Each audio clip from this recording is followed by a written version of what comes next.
लोकसभा चुनाव के बाद लखनऊ में बीजेपी की पहली प्रदेश कार्य समिति की बैठक हुई, ये सभी को पता है। यूपी के साथ देश में बीजेपी की हालत खस्ता हो गई है, लेकिन सबसे बड़ी चोट तो उत्तर प्रदेश से लगी है। एक तो राम मंदिर से काफी उम्मीद थी और दूसरी योगी आदित्यनाथ की छवि काफी मजबूत थी।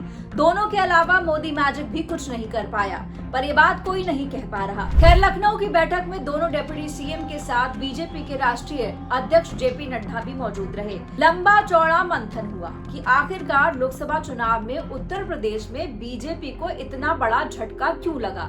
इसके साथ ही 2027 के रोड मैप को लेकर भी बात हुई।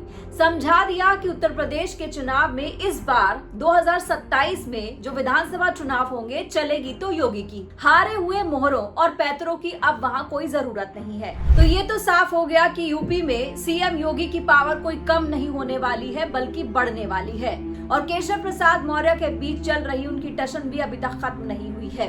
उत्तर प्रदेश की 10 सीटों पर उपचुनाव होने जा रहा है, जिसकी घोषणा कभी भी हो सकती है।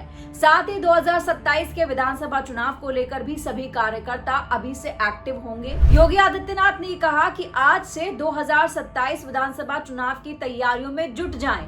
हम एक बार फिर से उत्तर प्रदेश में बीजेपी का परचम लहराने वाले हैं। मतलब समझे, योगी का ये कहना पार्टी और पार्टी के बाहर उनके विरोधियों को इतना बताने के लिए काफी था कि अब मैं देख लूंगा, तुम्हारा बहुत हो गया। कहा तो ये भी जा रहा है कि उत्तर प्रदेश विधानसभा चुनाव 2027 में सीट बंटवारे का पूरा दारोमदार योगी आदित्यनाथ के कंधों पर होगा।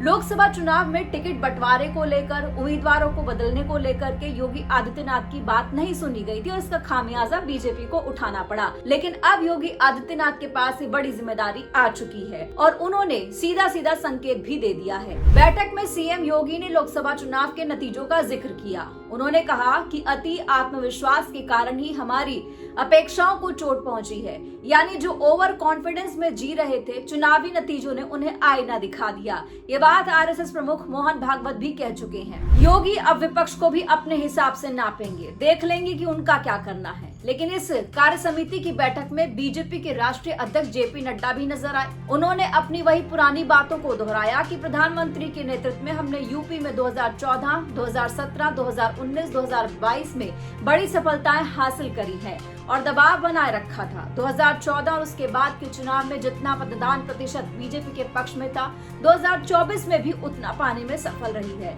यानी कि अपनी हार स्वीकार नहीं कर पाए, सिर्फ वोट प्रतिशत की बात पर छोड़ दिया।